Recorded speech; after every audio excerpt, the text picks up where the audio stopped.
नमस्कार, welcome to career 247 में हूं Prashant Dhawan. Now recently Donald Trump ने एक ट्वीट करी और यूएस के जो एम्बेसडर हैं टू इंडिया, इन्होंने भी इस ट्वीट को वापस रीट्वीट किया, ये बोलकर के भारत के इलेक्शन पोल चीफ ने रिसेंटली एक सवाल पूछा कि यूएसए में बिना वोटर आईडी के आखिर वोट्स कैसे ये लोग अलाउ कर देती है। ये किस टाइप का वोटिंग सिस्टम है जहां पर एक नेशनल वोटर आईडी नहीं है। यहाँ पे आप देख पाओगे ये ट्रंप की ट्वीट है, ये एक्चुअल ट्वीट है। मैं जानता हूं आजकल काफी सारी फेक ट्वीट्स भी घूम रही है डोनाल्ड ट्रंप की, जहां पे एक तो उसमें ये लिखा हुआ था कि डोनाल्ड ट्रंप इंडिया के इलेक्शन कमिश्नर को यूएसए में लेकर जाएंगे। वो फेक ट्वीट है, वो थोड़ा बढ़ा चढ़ा के किसी ने लिख दिया था। ये एक एक्चुअल ट्वीट है फ्रॉम डोनाल्ड ट्रंप। यहां पर लिखा है कि अर्लियर दिस मंथ भारत के जो इलेक्शन कमिश्नर हैं ज्ञानेश कुमार, इन्होंने हमारी सरकार से पूछा कि आप लोग अपने देश में इलेक्शन कैसे करवा सकते हो बिना किसी प्रॉपर फोटो आईडी के। हमारे देश में आपको पता होगा पूरे कंट्री में एक सिंगुलर सिस्टम है वोटर आईडी सिस्टम का।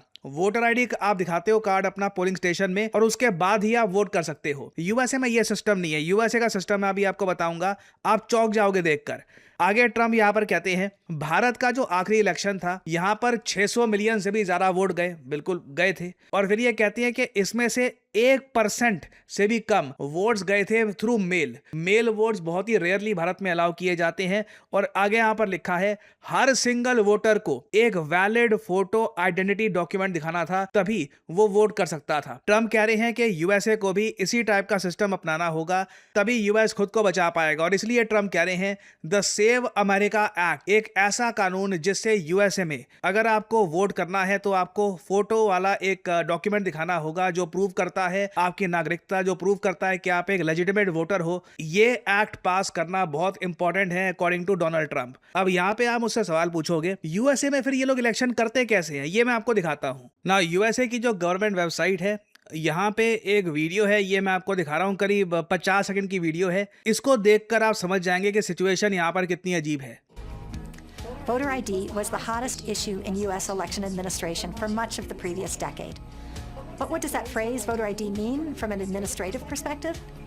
In the U.S., voters are eligible to vote based on citizenship, age, and where they reside, among a few other things. These factors are first checked during the voter registration process. In fact, voter registration is the first step in identifying voters. But when voters show up to vote, how do election workers know they are who they say they are? Over half the states ask or require voters to show an ID that proves their identity. Other states may ask them to sign the poll books or state their name out loud. In states that request or require an ID, various options to obtain that ID or workarounds for that requirement are likely. Of course, like with everything else in election administration, the details are all state specific. Now, जैसे कि यहाँ पर ये कह रही है कि मामला स्टेट स्पेसिफिक होता है यूएसए में। यूएसए में कोई एक ऐसा नहीं है कि पूरे देश में एक सिंगल वोटर आईडी कार्ड हो जिसके जरिए आप वोट कर सकते हैं। नहीं, हर स्टेट का अलग सिस्टम है। अब कई स्टेट्स हैं, फॉर एग्जांपल इधर आप देख पाओगे विस्कॉन्सिन है, कैंसस है, ओहायो, इंडियाना, जॉर्जिया। यहाँ पे स्ट्रिक्ट आपके पास एक फोटो आईडी होनी चाहिए। वो यहाँ पर जो राज्य सरकार है, जो स्टेट गवर्नमेंट है, वहां से आपको मिलती है। ठीक है। फिर कई ये जो स्टेट्स है, फॉर एग्जांपल यूएसए की जो कैपिटल है वॉशिंगटन डीसी, फिर आप देखोगे कई स्टेट्स हैं वहां पर कोई डॉक्यूमेंट की आवश्यकता ही नहीं है। लिटरली आप वोटर लाइन में जाओ, वहां पे आपसे आपका नाम पूछेंगे, साइन कर दो एक लिस्ट में और बस दैट्स ऑल यू नीड। यहाँ पे आप देख पाओगे ये जो बड़ी स्टेट्स है कैलिफोर्निया, यहाँ पे कोई डॉक्यूमेंट रिक्वायर्ड नहीं है वोटिंग करने के लिए। नोएडा में आप अगर देख लीजिए यहाँ पे कोई डॉक्यूमेंट रिक्वायर्ड नहीं है। ओरेगॉन, न्यू मैक्सिको, ओक्लाहोमा, ये बड़ी बड़ी स्टेट्स है, मिनेसोटा, यहाँ पर आप बिना किसी डॉक्यूमेंट के भी वोट कर सकते हैं, इंक्लूडिंग न्यूयॉर्क। और फिर कई यहाँ पर स्टेट्स है वहां पे नॉन स्ट्रिक्ट क्राइटेरिया है, बस आपके पास अगर कोई एक एफिडेविट हुआ आपकी नागरिकता प्रूव करने का, उससे भी आप वोट कर सकते हो। तो इस वजह से डोनाल्ड ट्रंप का यह कहना है कि हर बार जब यूएसए में चुनाव होते हैं ना, तो लार्ज स्केल पर ऐसे लोग वोट कर देते हैं जो अमेरिकन सिटीजन है भी नहीं, बाहर से आए हैं, बॉर्डर टाप के आ गए हैं, यूएसए में रह रहे हैं और हजारों की संख्या में वो वोट करके आ जाते हैं। उनके वोट काउंट भी होते हैं फिर। और डोनाल्ड ट्रंप का यह कहना है कि अगर इसको नहीं रोका गया तो कल को बाहर से जो माइग्रेंट्स आते हैं, लीगल इमिग्रेंट्स आते हैं, या फिर कई लोग जो यहाँ पर बस ग्रीन कार्ड से आ रखे हैं यूएसए में, उनके पास वोट करने का अधिकार नहीं है, वो धीरे धीरे यूएसए के इलेक्शंस को इन्फ्लुएंस करना शुरू कर देंगे, जिससे यूएस की ऑल टुगेदर डायरेक्शन ही चेंज हो जाएगी। नाउ क्या ट्रम्प यहाँ पर सही बात कह रहे हैं? मैं एज एन इंडियन अगर बात करूं, यहाँ पर ट्रम्प की बात में तो दम है। ट्रम्प एक वैलिड इशू यहाँ पर रेज कर रहे हैं, क्योंकि मैं अपने देश में इमेजिन नहीं कर सकता कि बिना वोटर आईडी कार्ड के हम वोटिंग करनी शुरू कर दें। उससे आपको ही पता है कि हमारे देश में इतने सारे इलीगल लोग आ चुके हैं फ्रॉम बांग्लादेश, कई लोग पाकिस्तान से भी आ रखे हैं लीगली इंडिया में, नेपाल से आ जाते हैं।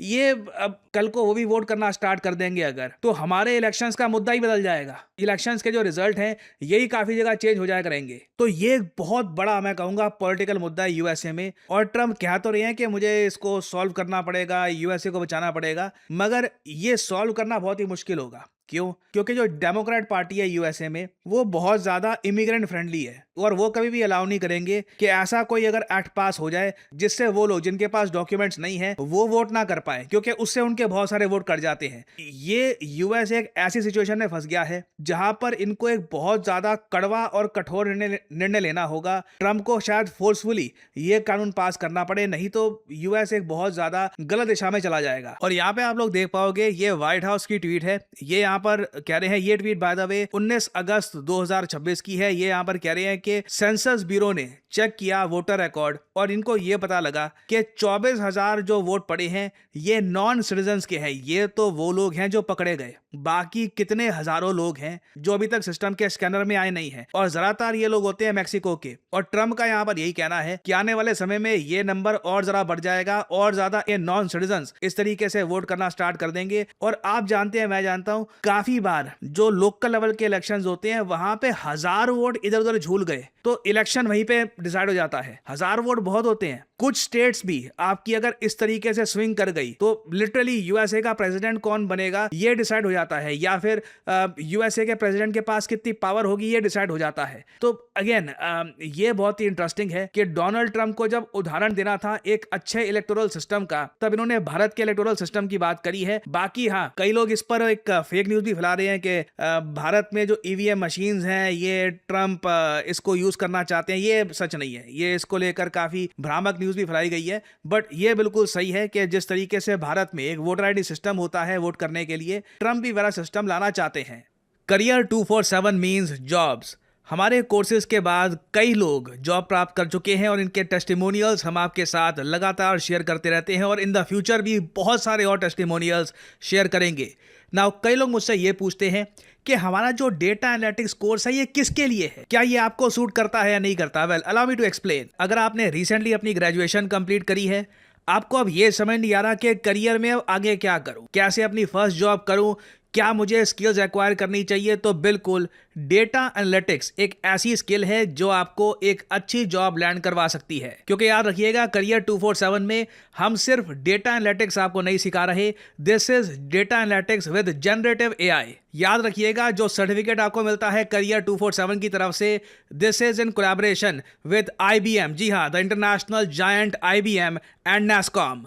तो इन वेरी सिंपल वर्ड्स, अगर आप अपनी ग्रेजुएशन कर भी रहे हैं इस वक्त, आप BA कर रहे हैं, BCom कर रहे हैं, या फिर आप इंजीनियरिंग में कोई ग्रेजुएशन कर रहे हैं, या फिर आप इंजीनियरिंग फील्ड में हैं, डज नॉट मैटर, आप डेटा एनालिटिक्स का कोर्स कर सकते हैं। This will help your resume tremendously. और क्या डेटा एनालिटिक्स सीखने के लिए आपका मैथमेटिक्स बहुत अच्छा होना चाहिए, कोडिंग आनी चाहिए? None of that. आपको अगर बेसिक कंप्यूटर यूज करना आता है तो बिल्कुल ये कोर्स आपको सूट करता है।